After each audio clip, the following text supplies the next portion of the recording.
Pour la lecture de la parole de Dieu. Je vais lire un verset, mais nous allons parcourir plusieurs autres versets durant le message.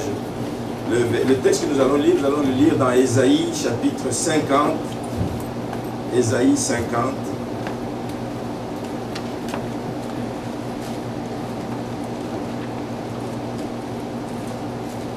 Ésaïe 50, le verset 4.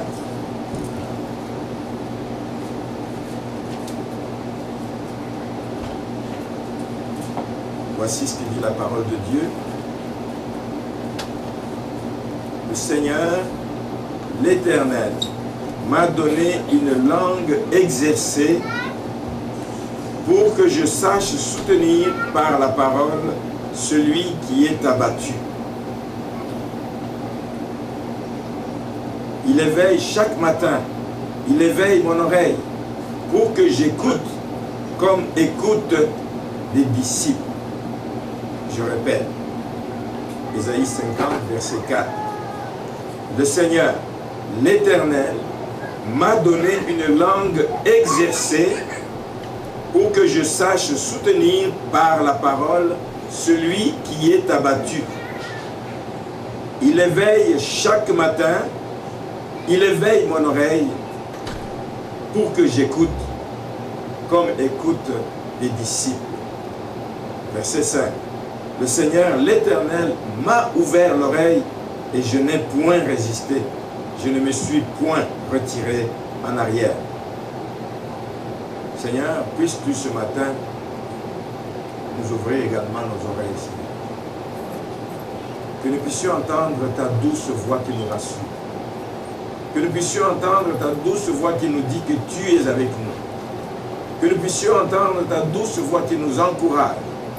Que nous puissions entendre ta douce voix qui veut nous rassurer de ne rien craindre, car tu es avec nous. Car nous sommes à toi, nous sommes ton peuple, nous t'appartenons. Et tu dis toi-même dans ta parole que celui qui nous touche, touche à la prunelle de tes yeux. Merci pour la faveur. Au nom de Jésus.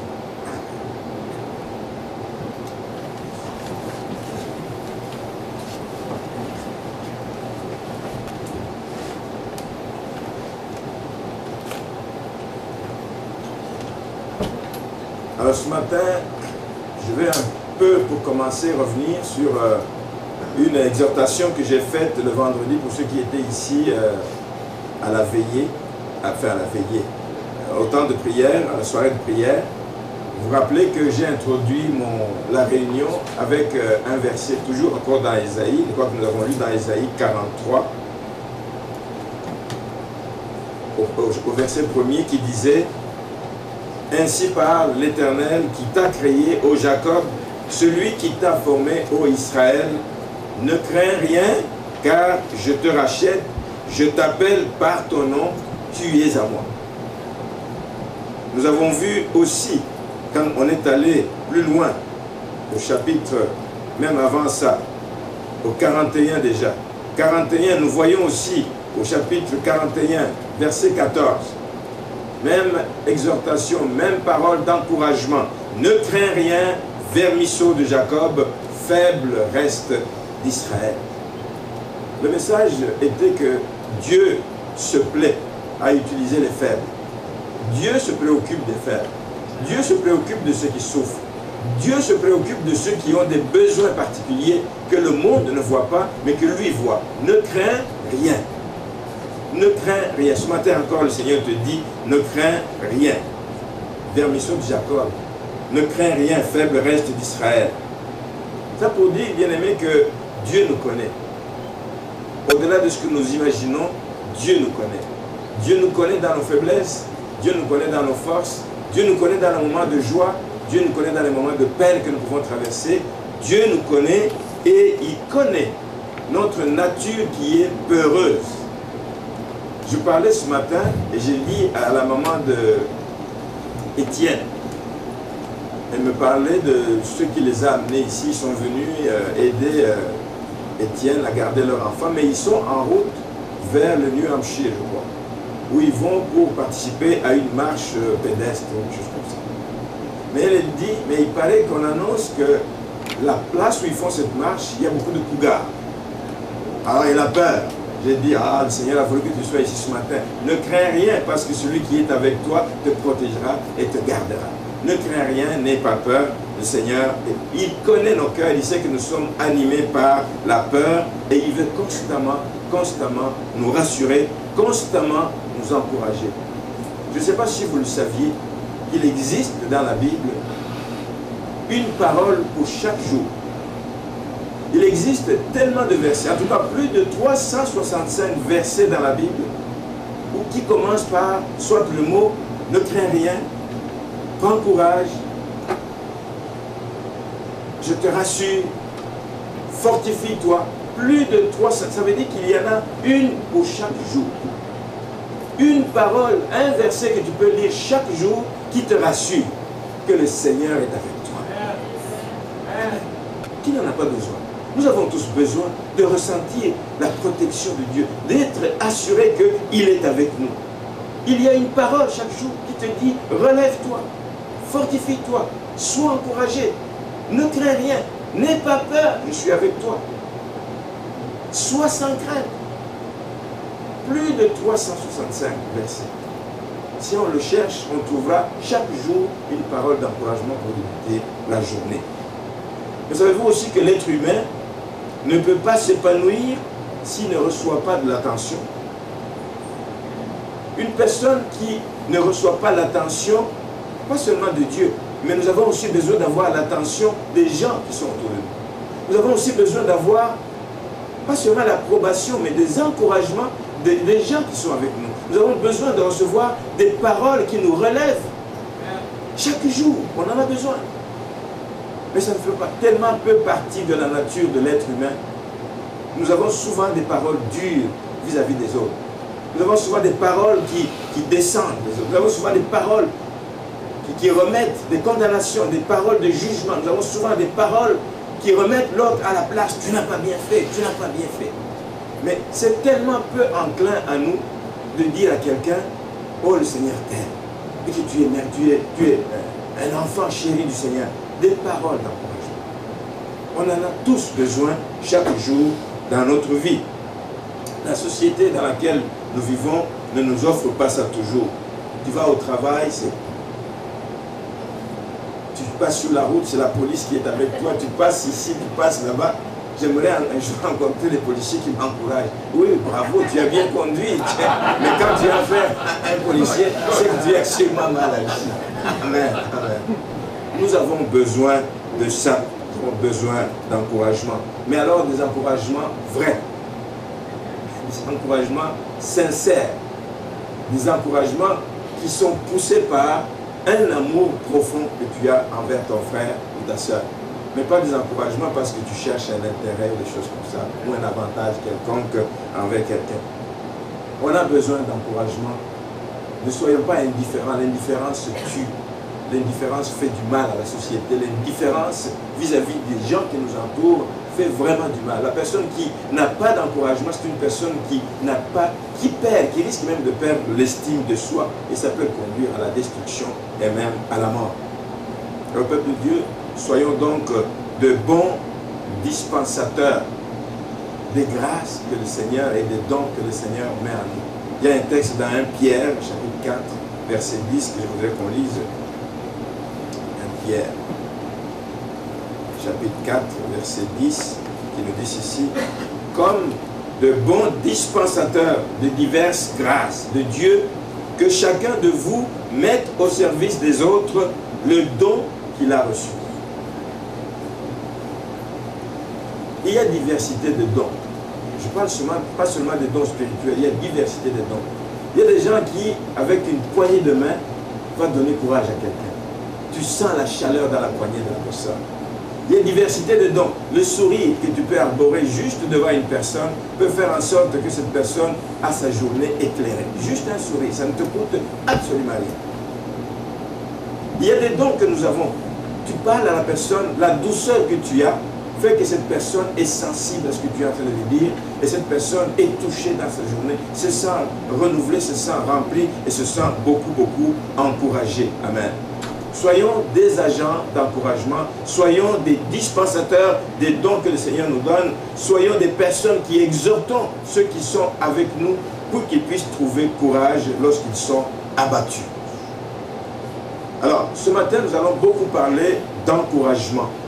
Et l'encouragement dont il est question ce matin est un impératif, c'est une nécessité, bien-aimés, dans la vie des disciples de Jésus-Christ. Je parle dans la vie des disciples de Jésus-Christ, mais ce matin, c'est sciemment que je ne parle pas de la vie des chrétiens. Parce que le mot chrétien a été banalisé, il est devenu banal. Tout le monde se dit chrétien.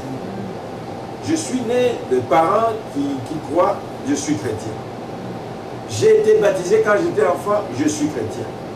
Pourquoi que le sens du mot chrétien, regardez, quand on a utilisé ça la première fois à Antioche, ce n'était pas parce qu'ils appartenaient à une famille, c'est parce qu'ils faisaient les œuvres que Jésus faisait. C'était des gens qui ressemblaient à Christ. Voilà pourquoi. Aujourd'hui, tout le monde, tu passes dans la rue, une personne est dans le péché, tu dis je suis chrétien. Une personne vit dans la dépravation, je suis chrétien. Parce que mon père m'a fait baptiser quand j'étais jeune. Quelle vie tu mènes? C'est pour ça que je préfère parler que le disciple. Le disciple, c'est celui qui connaît son maître. Le disciple, c'est celui qui a pris un engagement de le suivre, même si ça coûte cher, de le suivre, de marcher pas à pas. Le disciple, c'est celui qui a pris un engagement, qui a dit « je le ferai même quand ce sera difficile ». Le disciple, c'est celui-là. Et je voudrais que nous soyons tous ce matin conscients de ça, que le Seigneur nous appelle à être ses disciples, à le suivre, à marcher selon ses voies, à adhérer personnellement à cet engagement. Personne ne nous a forcé, mais que ce soit un engagement personnel que nous prenons, mais pas juste à cause de nos parents. Nous voulons être des agents d'encouragement, mais qu'est-ce que c'est que l'encouragement? L'encouragement, bien aimé, c'est le fait d'inspirer courage à quelqu'un. C'est tellement important d'encourager quelqu'un. Tu vois quelqu'un qui est par terre, qui est à terre, qui est fini, qui les problèmes le plus pèsent, il est à l'article de la mort parce qu'il n'a plus d'espoir. Il a besoin d'encouragement. Il a besoin d'être rassuré. Il a besoin que tu l'incites à dire, mon frère, tu es capable d'aller plus loin. Ça touche tous les domaines. Les entraîneurs encouragent leurs équipes. Les coachs encouragent les personnes qu'ils entraînent. Dans l'église, on a besoin aussi des gens pour encourager nos frères, pour encourager nos sœurs. Frère, tu fais de la bonne job à l'église, que le Seigneur te bénisse. Frère, nous ne sommes pas indifférents. Autant que tu passes pour nettoyer le temple, autant que tu passes pour la musique, autant que tu passes pour prêcher. Nous le faisons bénévolement parce que nous aimons notre Dieu. C'est bon de dire aux uns aux autres une parole d'encouragement, d'encourager quelqu'un qui est sur le point de laisser tomber. Ne dites pas ces affaires où je prierai pour toi. Non, va voir la personne, dis-lui quelque chose. Bien aimé, ça a de l'impact, vous ne pouvez pas imaginer. La personne va partir sans réagir, mais la personne va se retrouver seule dans sa chambre, dans son auto. Il dit merci que ce frère est venu me dire ça. Merci parce que cette sœur est venue me donner encore du punch. Je sens que j'ai ma place, je peux continuer. Nous avons besoin d'encouragement. Et ça ne nous coûte pas toujours grand-chose pour le faire, évidemment, pour dire un mot d'amour à quelqu'un. Mais pourtant, nous sommes très, très réservés, je ne sais pas pourquoi. Ce matin, puissions-nous prendre un engagement. Nous allons devenir une église de gens qui encouragent les uns les autres. Pas juste dire, hey, il t'a fait mal. Non. Frère, tu es capable de te relever. Frère, tu es capable d'aller plus loin. Frère, le Seigneur a besoin de toi. Frère, tu es précieux. Sœur, tu peux faire ci, tu peux faire cela. Des paroles d'encouragement, c'est important. Je le disais tout à l'heure, c'est parfois un simple sourire. Juste un sourire. D'une personne que tu ne connais pas. Mais pas le sourire mécanique, là. Un sourire qui dégage quelque chose. Un sourire qui communique quelque chose à la personne. Ça peut être une petite tape à l'épaule. Tu touches sur l'épaule de quelqu'un. Tu dis, le Seigneur te connaît, le Seigneur t'aime. Juste ça. Tu peux faire la différence dans la vie de quelqu'un. C'est des mots aimables. Ayons des mots aimables envers des personnes, envers des frères qui se sentent bafoués, qui se sentent ridiculisés, qui se sentent abandonnés, qui se sentent seuls. Ayons des mots aimables. Ça peut être un cadeau. Un cadeau commence à coûter, par exemple. Mais ça peut aussi être un cadeau qui peut être un encouragement. Quelqu'un dans l'église qui n'a jamais reçu de cadeau de personne, un jour le Saint-Esprit te flash, dit à sa fête ou le jour de l'anniversaire de son mariage, je vais lui acheter un cadeau qui n'est pas cher. Mais juste un message que je vais lui communiquer, ça peut faire la différence dans la vie d'une personne. Et Jésus n'a fait que ça durant sa vie ici sur terre. Des tapes à l'épaule, toucher la main de quelqu'un, aller visiter quelqu'un qui souffre, qui se sent seul. C'est tout ce qu'il a fait. Et nous disons que nous sommes les continuateurs de son œuvre, que le Seigneur réellement nous donne d'être véritablement les continuateurs de son œuvre, d'être des gens qui faisons du bien partout, partout, partout où nous passons, comme Jésus allait de lieu en lieu, faisant du bien aux gens. Il n'y a pas que Jésus qui est l'exemple dans la Bible, il y a une autre personne que j'aime beaucoup. Écoutez, je vous recommande de connaître cette personne, une personne qui constitue un exemple à suivre, un modèle d'encouragement. La personne est citée 27 fois dans la Bible, dans le Nouveau Testament.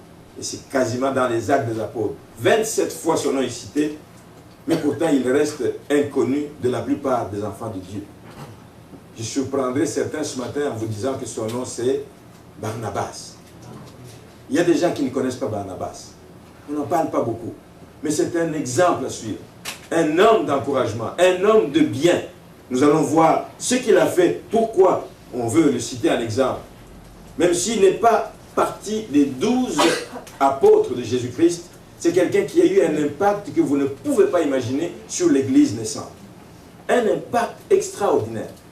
Et nous allons le voir à travers les traits, les caractéristiques qui se manifestent dans sa vie. Il y a plusieurs versets dans le livre des Actes des Apôtres que nous allons parcourir maintenant, qui nous montrent les différents aspects. Nous allons en retenir 5 ce matin. 5 aspects de la vie de Barnabas qui doivent nous aider à changer, qui doivent nous amener à changer, qui doivent nous amener à être réellement des personnes qui impactons ceux qui nous entourent. La première chose que nous voyons, nous allons le lire dans le livre des Actes des Apôtres, c'est là-dedans que nous allons beaucoup parcourir, au chapitre 4. Les Actes des Apôtres, au chapitre 4, nous allons lire 2 versets, 36. Le verset 36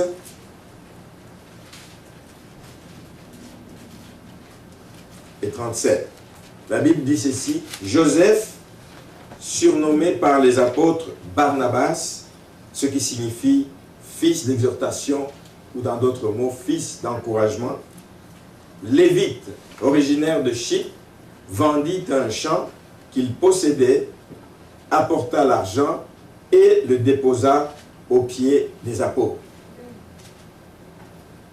Son nom est Joseph à l'origine, mais il a été surnommé Barnabas.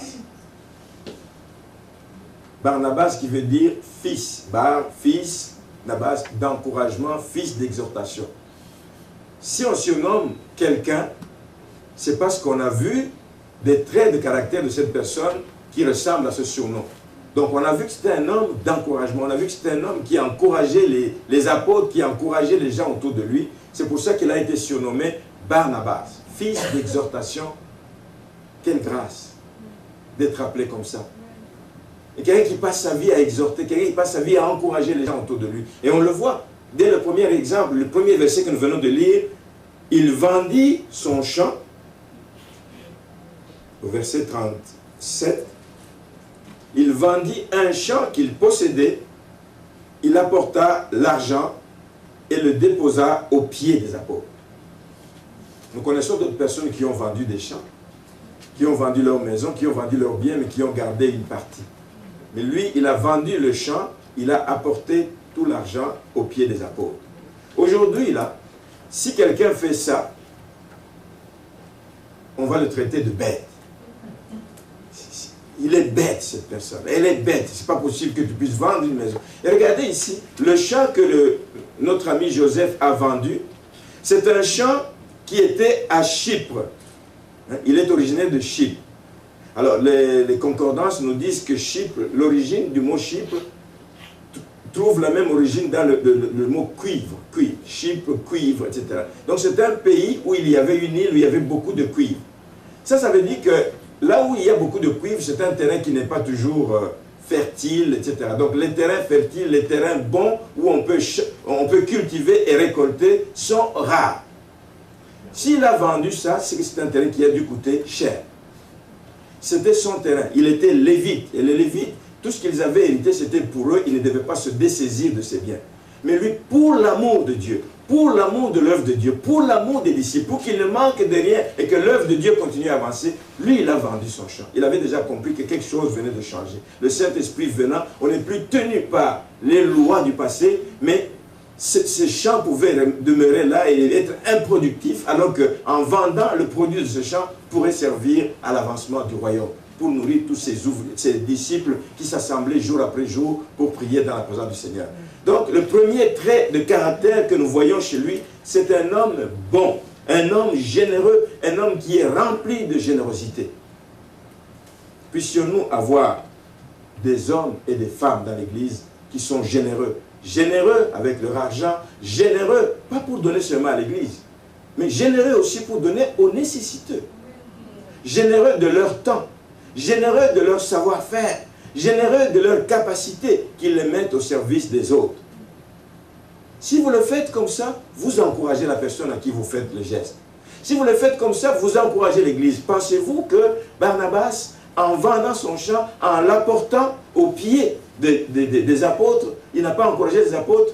Ils ont dit, waouh, si nous en avions 2, 3, 4 comme ça, l'œuvre de Dieu va aller de l'avant, il ne manquera de rien et nous serons toujours équipés et dotés de ce qu'il nous faut comme provision.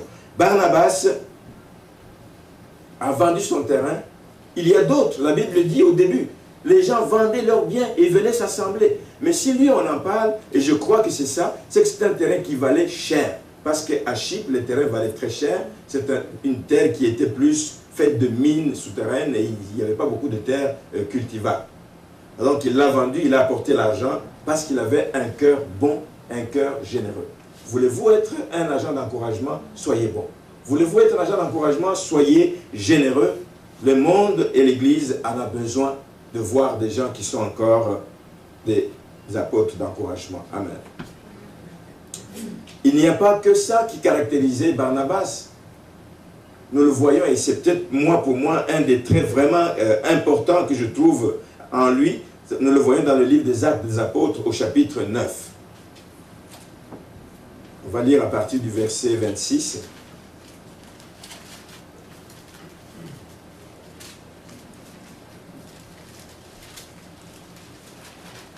Ça nous parle de Paul. Paul, après sa conversion, lorsqu'il se rendit à Jérusalem, Saul tâcha de se joindre aux disciples, mais tous le craignaient, ne croyant pas qu'il soit un disciple. Alors Barnabas, l'ayant pris avec lui. Voulez-vous le répéter avec moi? Alors Barnabas, l'ayant pris avec lui, le conduisit vers les apôtres et leur raconta comment, sur le chemin, Saul avait vu le Seigneur, qui lui avait parlé et comment à Damas, il avait prêché franchement au nom de Jésus-Christ. Ça s'appelle de l'accueil. Quelqu'un qui est pourchassé. Saul était pourchassé. On sait tout le mal qu'il a fait à l'église. Tout d'un coup, les gens ne savent pas trop ce qui s'est passé dans sa vie. Il a rencontré le Seigneur en cours de route. Et puis, il s'est converti, il a changé. Le Seigneur a envoyé Ananias à sa rencontre. Il dit, va le chercher. C'est un homme que je vais utiliser puissamment. C'est un homme à qui je montrerai combien il va souffrir pour que l'évangile aille de l'avant. C'est un homme précieux. Il envoie Ananias vers Saul. Mais Saul l'amène et je crois que la mission d'Ananias s'arrête là. Quelqu'un d'autre prend la relève. Barnabas l'accueille. Il voit, quand on l'a présenté aux autres apôtres, les apôtres le regardent de travers. On dit, c'est lui. C'est lui qui a tué les gens. Il va venir se joindre à nous. C'est peut-être une façon de venir s'infiltrer au milieu de nous, mais il va nous ramasser nous tous. Ils ne voulaient pas l'accueillir. Ils n'ont même pas voulu croire qu'il avait rencontré le Seigneur. Mais il a fallu que quelqu'un ait ce sens d'accueil. Que quelqu'un croie à la capacité de cette personne. Barnabas a pris Paul par la main. Il dit, mais mon frère, je crois réellement que le Seigneur t'a visité. je crois réellement que le Seigneur va faire des choses avec toi, viens.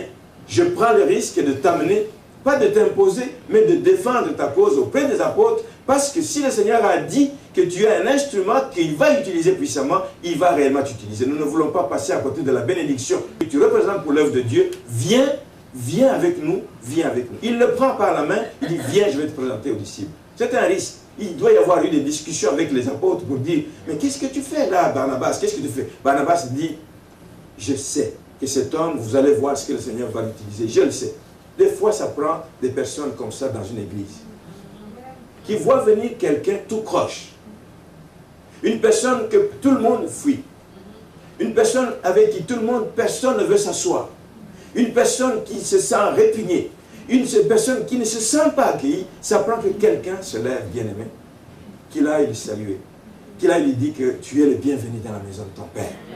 Tu fais partie de la famille des enfants de Dieu. Ça prend que quelqu'un aille dire des paroles d'encouragement. Ça prend que quelqu'un aille l'introduire même auprès du pasteur. Ça prend que quelqu'un aille l'introduire auprès des autres frères et des autres sœurs de l'église. Il dit, nous avons un nouveau frère, nous avons une nouvelle sœur dans l'église, occupons-nous de lui. Ça prend cela dans l'église. Pas toujours regarder de travers. Nous pouvons connaître la vie par laquelle cette personne est passée, mais nous ne savons pas ce que le Seigneur a fait dans sa vie. Commençons par accueillir. Commençons par manifester de l'enthousiasme quand la personne vient vers nous. Nous prierons. Nous avons un Dieu qui est capable de nous donner un sens de discernement. Nous avons un Dieu qui est capable de nous ouvrir les yeux. Nous l'avons dit tout à l'heure dans Isaïe 50. Que le Seigneur nous ouvre les oreilles. Il est capable de nous parler. Il est capable de nous dire, c'est un loup au milieu de la bergerie. Il est capable de nous le dire. Mais accueillons d'abord la personne. N'ayons pas des idées préconçues à cause de l'apparence, à cause de, je ne sais pas quoi, des étiquettes. Barnabas avait un sens d'accueil. Il avait un sens d'accueil. Il avait une capacité exceptionnelle, et nous allons le voir par la suite, de discerner ce que les autres ne voient pas en une personne. Il avait cette capacité de discerner que le Seigneur va se servir de cette personne. Il y a comme un don que le Seigneur avait mis en lui, de voir ce que d'autres personnes n'étaient pas capables de voir. Là où les autres répugnent, lui dit, non, non, non, non, non, laissez venir cette personne, laissez venir cette personne, nous savons ce que le Seigneur va faire avec lui. C'est un don de Dieu et nous pouvons demander d'avoir ce don de discernement. Barnabas, c'était un homme qui n'avait pas de préjugés envers personne. Tu l'accueilles, tu pries ensuite, Seigneur, montre-moi son état d'âme. Souvent dans l'église, on ne le sait pas. On ne sait pas qu'on peut le faire. Au lieu de commencer à pointer du doigt, à parler dans le dos de quelqu'un, je ne vois pas clair dans sa vie. Non, non, non, non. Avant de dire ça à quelqu'un d'autre, tu es capable d'aller vers le trône de Dieu. Si tu y vas avec un cœur d'amour, avec un cœur qui veut savoir, avec un cœur qui veut demander au Seigneur, ne nous laisse pas tomber dans un piège, Seigneur, montre-nous l'état d'âme. Bien aimé, nous avons déjà fait des prières comme ça. Nous avons vu, le Seigneur nous a révélé sans tarder ce qu'était une personne que tout le monde regardait de travers. Le Seigneur nous l'a révélé. Il est capable de le faire envers vous. Demandez le don de discernement, vous l'aurez et vous allez pouvoir, à ce moment-là, non pas répugner des gens ou repousser des gens, mais vous allez pouvoir accueillir des personnes que le Seigneur nous envoie parce que vous avez un esprit d'accueil, vous n'avez pas de préjugés. Barnabas veut donner à Paul sa place. Imaginez un peu que lui n'avait rien fait et que les apôtres continue à dire, ben écoute, non, non, non, non, c'est un tueur, on ne veut pas l'avoir au milieu de nous, c'est un tueur, on ne veut pas l'avoir au milieu de nous. On ne sait pas ce que l'Église serait devenue, mais je suis sûr que le Seigneur aurait suscité quelqu'un d'autre. Amen. Mais il avait suscité Barnabas parce qu'il lui a donné un don de discernement pour que nous puissions être. Moi, je l'appelais, quand je préparais ce message, je l'appelais ce que dans le monde on appelle des chasseurs de tête. Barnabas, c'est comme ça. Des chasseurs de tête qui sont aux aguets pour voir, cet homme, il a de la valeur, il a beaucoup d'intelligence. Ça existe. Nous devons aussi être des chasseurs de têtes que nous amenons dans la maison du Seigneur.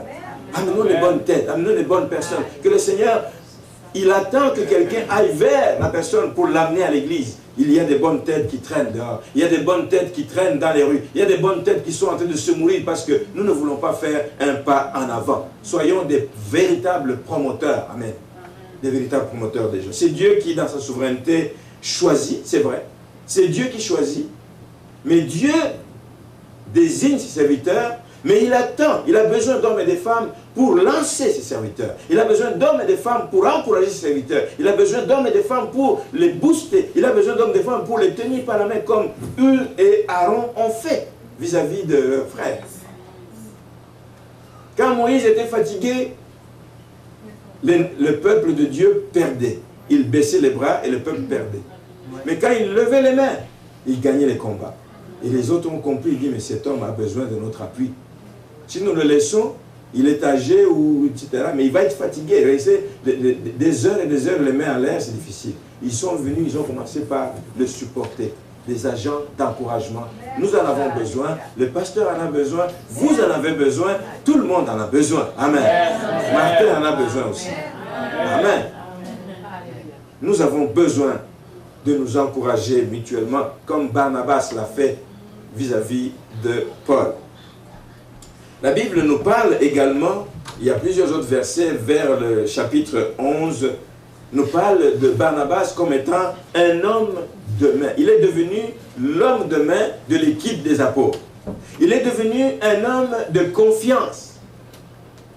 Un homme de confiance. Un homme en qui on peut dire, je ferme les yeux, je l'envoie, je suis sûr qu'il va faire la mission. Un homme que tu envoies, tu es sûr qu'il va remplir la mission correctement. Un homme que l'on envoie, puisqu'il est sans préjugés, parce qu'il est sans parti pris, il va donc vous ramener l'heure juste là où tu l'envoies. Il ne va pas vous amener des choses qui sont teintées de ses propres sentiments, mais il va vous amener des choses justes, telles que le Saint-Esprit les lui révèle. À 2 reprises, nous voyons dans le livre des Actes des Apôtres comment cet homme a été envoyé en mission dans l'église naissante. Il s'est passé beaucoup de choses dans l'église naissante, des conversions des païens ici et là, mais les gens à Jérusalem, les apôtres ne croyaient pas au début que l'évangile pouvait être annoncé à d'autres personnes qu'aux Juifs. Mais quand ils ont appris que l'évangile et que le Saint-Esprit se révélait, se manifestait dans la vie des païens, des Grecs et des autres, ils n'ont pas cru. Ils ont dit, ben, il faut qu'on envoie quelqu'un pour aller vérifier. Actes des Apôtres, chapitre 11. On va lire quelques versets là-dedans à partir du verset 20. Je vais lire à partir du verset 19. Ceux qui avaient été dispersés par la persécution survenue à propos d'Étienne allèrent jusqu'en Phénicie, dans l'île de Chypre et à Antioche, annonçant la parole seulement aux Juifs. Il y eut cependant parmi eux quelques personnes, quelques hommes de Chypre et de Cyrène, qui, étant venus à Antioche, s'adressèrent aussi aux Grecs et leur annoncèrent la bonne nouvelle du Seigneur Jésus. La main du Seigneur était avec ces personnes. Et un grand nombre de personnes crurent et se convertirent au Seigneur. Alors le bruit en parvint aux oreilles des membres de l'église de Jérusalem et ils envoyèrent Barnabas jusqu'à Antioche. Ils ont envoyé Barnabas parce qu'ils avaient confiance en lui. Ils ont envoyé Barnabas parce qu'ils savaient qu'il allait leur dire les vraies choses telles qu'il les a vues. Pas comme il les entend, pas comme il les veut. Il n'est même pas parti.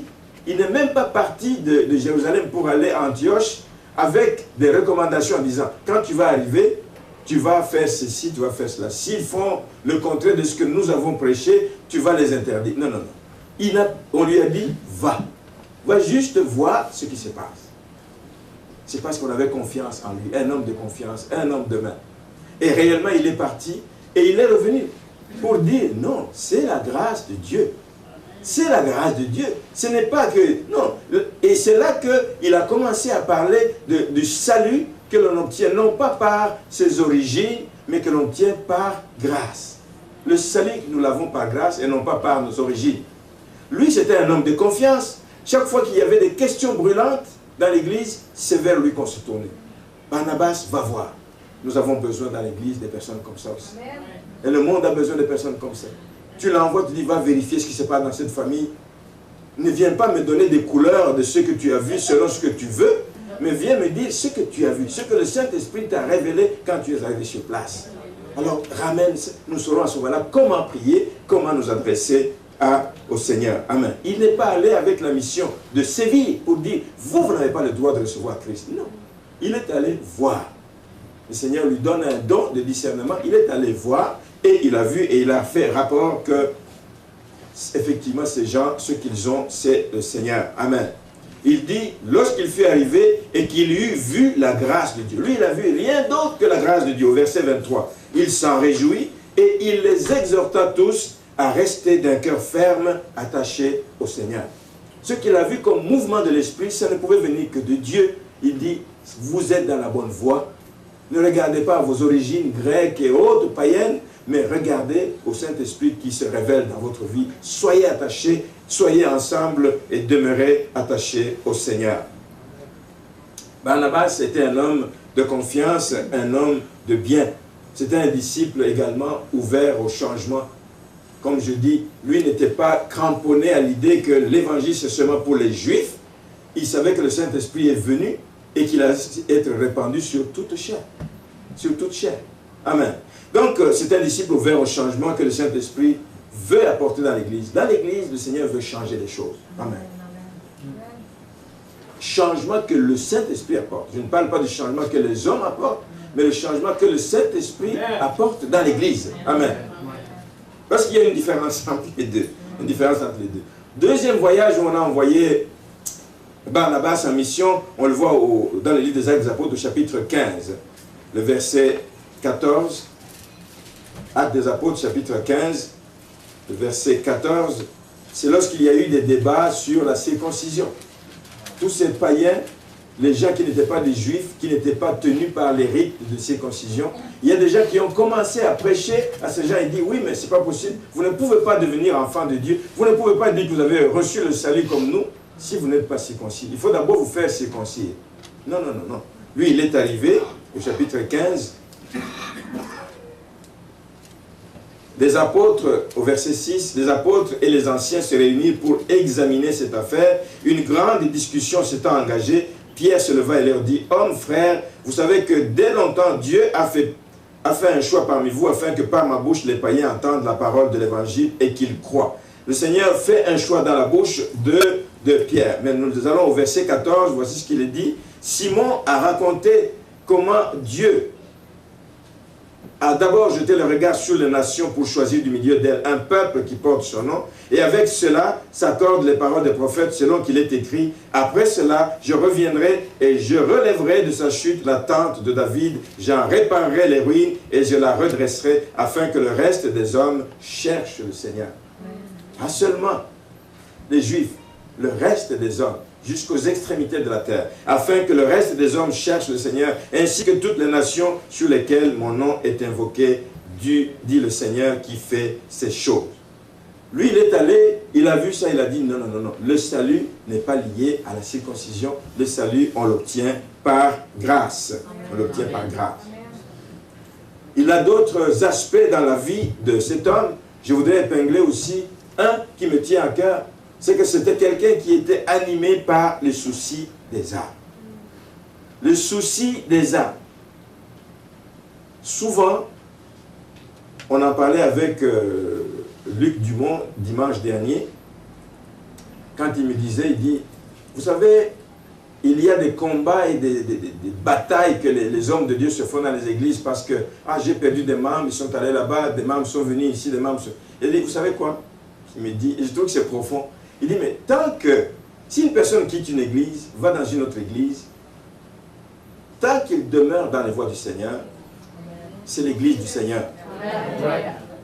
Nous ne devons pas nous battre sur les membres. Nous ne devons pas nous battre sur les membres. C'est la guéguerre qui prend parce qu'il dit, ah, il m'a volé les membres, il m'a volé. Les membres ne nous appartiennent pas. Ils appartiennent au Seigneur.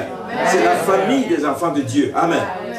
Il me disait, écoute, on devrait arrêter cette guerre. J'imagine qu'en cela, il parlait même de lui-même. Ce n'est pas qu'il a quitté, mais le Seigneur l'a ramené à ses origines. Il a commencé son travail à l'église Nouvelle Vie. Là, il va rentrer à l'église Nouvelle Vie après avoir œuvré pendant quelques années avec le pasteur Raymond Lemaire dans l'autre église. Donc, être animé par les soucis des âmes. Pas chercher notre propre succès. Ce n'est pas seulement l'affaire des pasteurs, c'est l'affaire de tout le monde. Amen. Mon ministère à moi, c'est mon ministère à moi. Tu n'as pas de ministère. Le Seigneur t'a mis là pour un temps. Il peut t'enlever et mettre quelqu'un d'autre. Comme il peut changer le pasteur et mettre un autre pasteur. Amen. Amen. C'est lui qui choisit ses serviteurs. C'est lui qui sait pour combien de temps il t'a mis ici à cette fonction. C'est lui qui le sait. Nous voyons comment Barnabas a amené Paul aux apôtres. Je vous ai dit qu'il l'a pris par la main. Animé par les soucis des âmes. Il dit, cette personne, si personne ne l'approche, si cette personne continue à se sentir rejetée, nous ne savons pas ce qu'elle va devenir. Elle peut rentrer dans le monde, elle peut aller sombrer quelque part, mais il amène Paul vers les apôtres, mais jamais on voit dans la Bible où il dit, écoute, maintenant que je t'ai amené chez les apôtres et que tu vas commencer à être utilisé comme un homme d'honneur, comme un homme de confiance, maintenant tu m'es redevable. C'est grâce à moi que tu es arrivé là-bas. Ça, souvent, on l'entend, pas seulement dans l'église peut-être, mais même dans le monde. C'est moi qui l'ai recommandé, c'est moi qui ai fait ceci. Donc, il me doit. Il n'est même pas reconnaissant. Bien aimé, quand tu as fait un acte bon, de bonté, arrête-toi là. Il y a quelqu'un qui sait. Même si la personne n'est pas reconnaissante, ça peut faire mal. Mais ne va pas la voir. Ne va pas commencer à propager partout. C'est moi qui ai fait qu'il soit arrivé là-bas. C'est moi qui ai fait qu'il ait réussi. C'est moi qui ai fait que, c'est moi qui ai fait que. Laisse le Seigneur te récompenser. Amen. Parce que lui ne reste pas indifférent à toutes les bonnes choses que nous faisons pour sa gloire. Amen. On ne voit pas comment Barnabas l'a fait. Il ne l'a fait nullement. Il n'a pas dit à Paul, écoute, maintenant voici comment tu vas te tenir. Voici, écoute, tu sais que c'est moi qui t'ai mis là-bas. Je peux encore aller dire à ces mêmes personnes, on va te débarquer. C'est pas ça que le Seigneur nous appelle à faire. Il a compris que Paul était un instrument de choix. La révélation qui avait été donnée à Ananias, il dit, va vers cette personne, ne regarde pas son passé. C'est un instrument de choix que je vais utiliser pour ma gloire. Il n'a pas été jaloux. Parce que nous voyons, dans le fond, je vous ai dit au début que Barnabas, on n'en parle pas beaucoup. Beaucoup de gens ne le connaissent pas. On parle beaucoup de Paul. Mais Paul, c'est lui qui l'a amené. Et ils ont commencé, ils ont travaillé ensemble. Et on voit dans la Bible que pendant tous les débuts du chapitre des Actes des Apôtres, du chapitre 4 que nous avons lu, jusqu'au chapitre 12, si vous lisez, chaque fois qu'on fait allusion aux deux personnes, on les cite dans cet ordre. Barnabas et Saul. Barnabas et Paul. Barnabas et Paul. Pendant tous ces chapitres. Mais après le chapitre 12, à partir du chapitre 13, ça change. Ça devient Paul et Barnabas. Barnabas n'a pas lâché parce que c'est Paul qui est venu en avant. La Bible parle de Paul et de Barnabas parce que Paul a eu le temps de s'intégrer. Paul a eu le temps de faire ses marques. Paul a eu le temps de se faire connaître. Paul a eu le temps de se faire apprécier. Paul a eu le temps de donner aussi son cachet à son ministère. Et Barnabas l'a vu.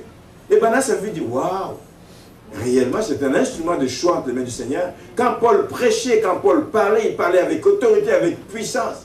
Même si la Bible nous dit que c'était un petit homme, il était petit de taille, comparativement à Barnabas qui était un géant. Quand ils arrivaient là-bas, on les comparait à Dieu Mercure et je ne sais pas, en tout cas. On les comparait, on les appelait, voici c'est Dieu Mercure, l'autre c'est, en tout cas c'est dans la Bible, je ne me rappelle plus le verset ici, je l'ai lu.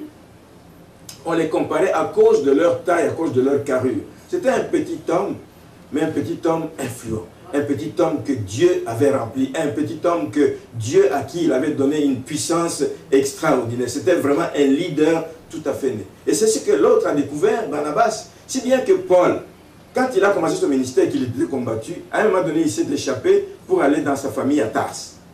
Il est allé dans sa famille un peu oublié, se reposer, revoir sa famille. Mais quand il a vu le travail, Barnabas a vu le travail qui se faisait à Antioche. Il a vu comment l'église grandissait. Il a vu l'ampleur du travail qu'il a fait. Il dit, je ne pourrai jamais m'en sortir tout seul. Il a voyagé. Il est allé loin jusqu'à Tars. Il n'y avait pas d'avion à l'époque, il n'y avait pas de... etc.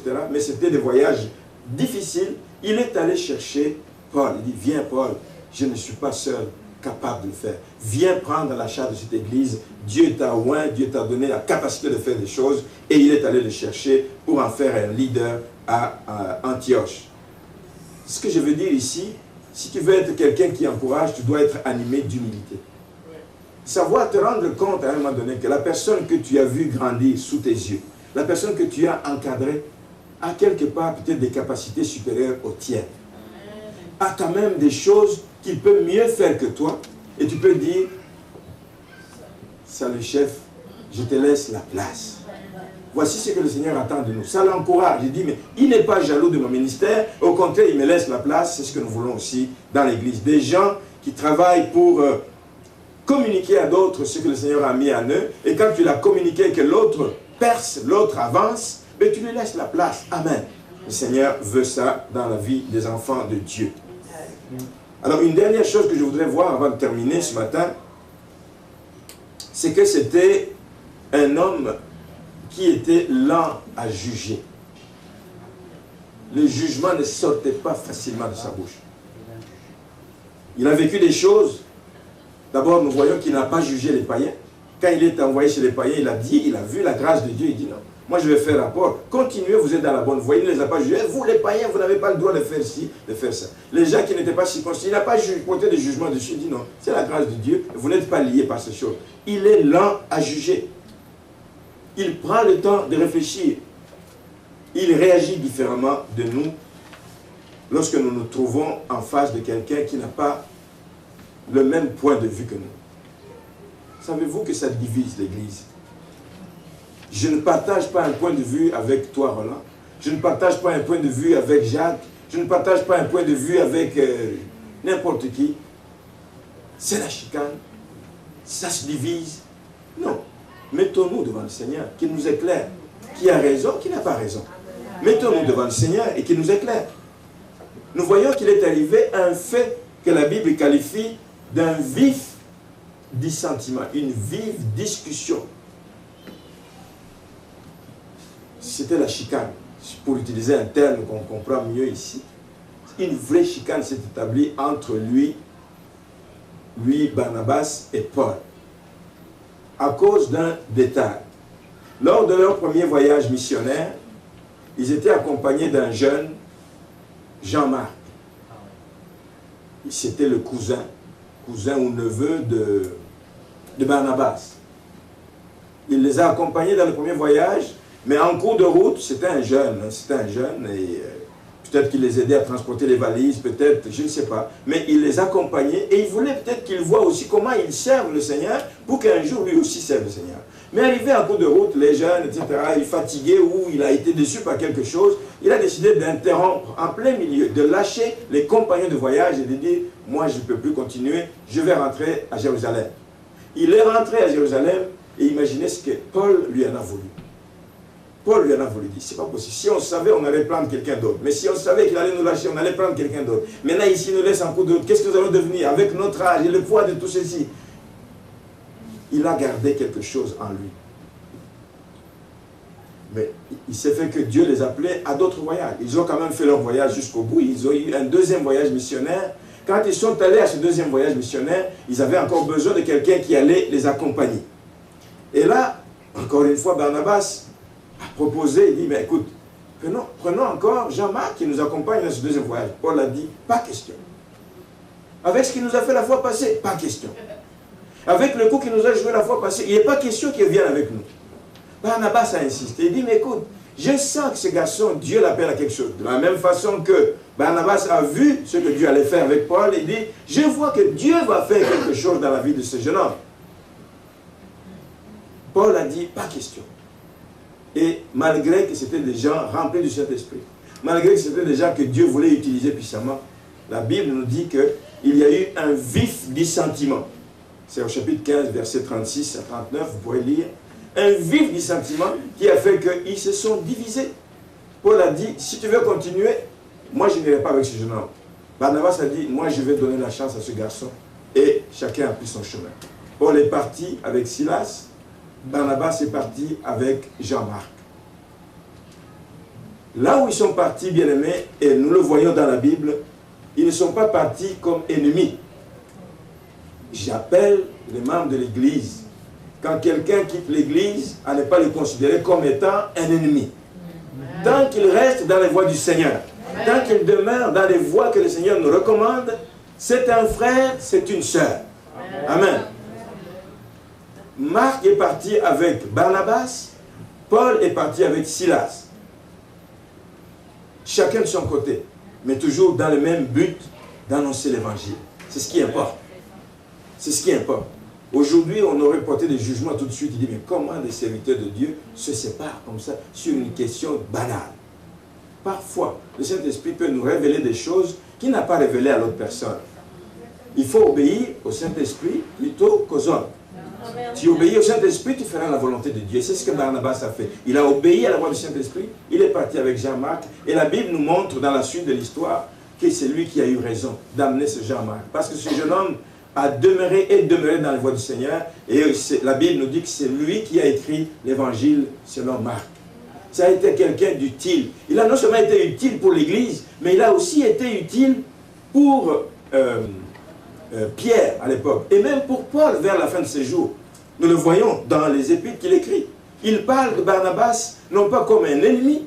Dans 1 Corinthiens chapitre 9 verset 6, on va le lire. 1 Corinthiens 9 verset 6.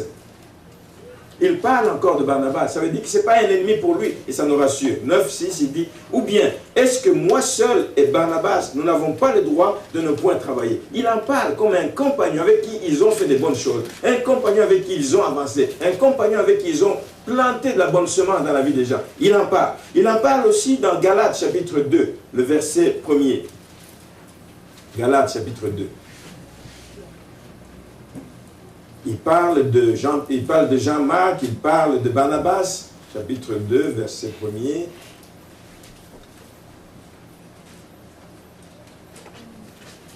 Il dit ceci, 14 ans après, je montais de nouveau à Jérusalem. 14 ans après, écoutez. Je montais de nouveau à Jérusalem avec Barnabas.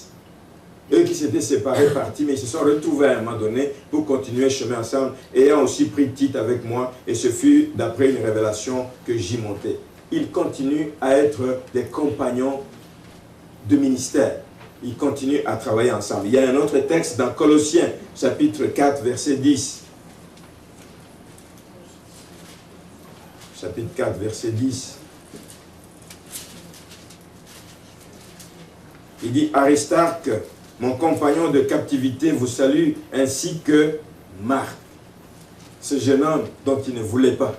Ce jeune homme dont il disait, il nous a déçus. Mais il dit, mon compagnon de captivité vous salue, ainsi que Marc, le cousin de Barnabas, au sujet duquel vous avez reçu des ordres.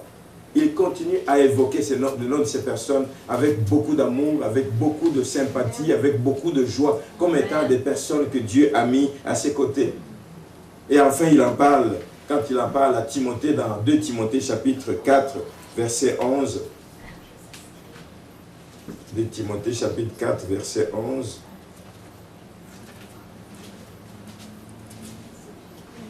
Il dit, Luc, seul est avec moi. Il dit, prends Marc.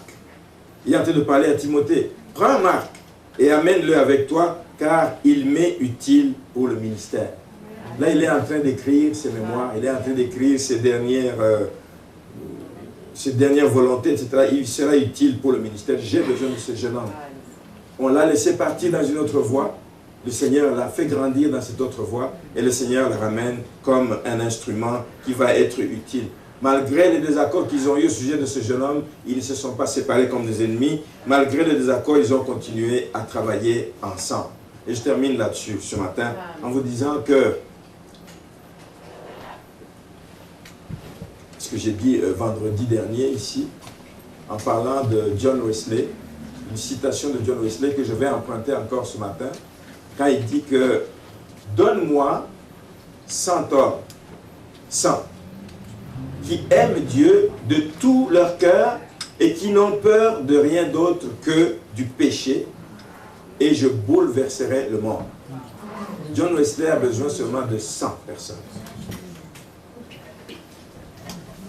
Dieu a besoin de Barnabas ce matin. Je voudrais aussi emprunter cette parole, cette citation pour dire, comme une prière, Seigneur, donne-moi 100 Barnabas dans cette église. Donne-moi-en 10, donne-moi-en 20, donne-moi-en 30, mais des vrais Barnabas.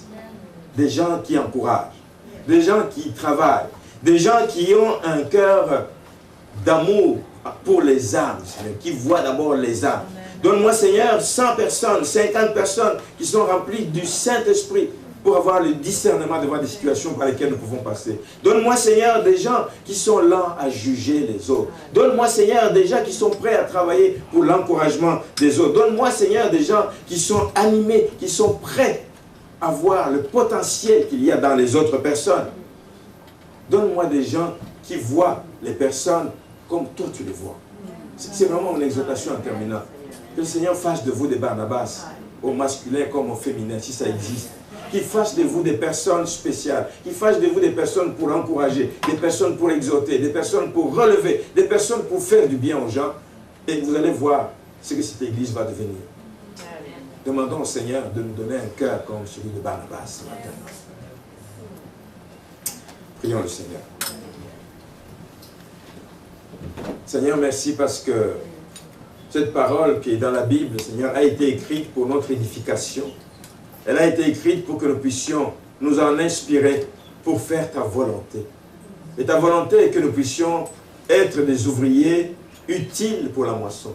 Des ouvriers disponibles, des ouvriers qui ont un cœur d'amour, des ouvriers qui sont bons, des ouvriers qui sont généreux, des ouvriers qui veulent voir ce que tu vois, Seigneur, comme potentiel dans la vie des personnes. Des ouvriers qui voient même au-delà de ce qui est visible. Des ouvriers qui vont être lents à juger les autres, Seigneur, mais qui vont être accueillants dans l'Église. Seigneur, donne-moi de telles personnes. Change nos cœurs, change nos vies, que nous puissions réellement, Seigneur, être à l'image de ce que Barnabas a été et que nous puissions avoir l'impact qu'il a eu, Seigneur, pour l'Église primitive et qui fait encore des effets d'aujourd'hui dans nos vies. Alors je te soumets, Seigneur, chacun de tes enfants réunis ici ce matin qui ont entendu cette parole, qu'ils puissent la repasser dans leur cœur, Seigneur. Qu'ils puissent la repasser, qu'ils puissent avoir une oreille qui écoute ta voix et que lorsque ta voix leur dit quelque chose, que cette parole entre dans leur cœur, fasse un travail dans leur cœur et que de leur cœur sortent des paroles d'encouragement qu'ils vont amener vers des personnes qui en ont besoin. Seigneur, merci de nous amener vers ces personnes que tu connais, Seigneur. Que nous puissions par moments donner une tape, Seigneur, sur l'épaule, que nous puissions apporter un sourire, que nous puissions apporter une aide, Seigneur, de quelque nature qu'elle soit, afin que, Seigneur, ceux qui vivent dans l'isolement, dans l'indifférence, dans l'ignorance, qui vivent dans l'abandon, Seigneur, se sentent aimés, Seigneur, par ceux que tu as envoyés dans ce monde, Seigneur. Merci, quand nous voulons être des instruments entre tes mains, sers-toi de nous, comme jamais tu nous l'as fait. Nous voici, envoie-nous, nous sommes tes disciples, nous voulons faire ta volonté. Au nom de Jésus-Christ. Amen. Amen. Le Seigneur vous bénisse ce matin et vous accorde la faveur.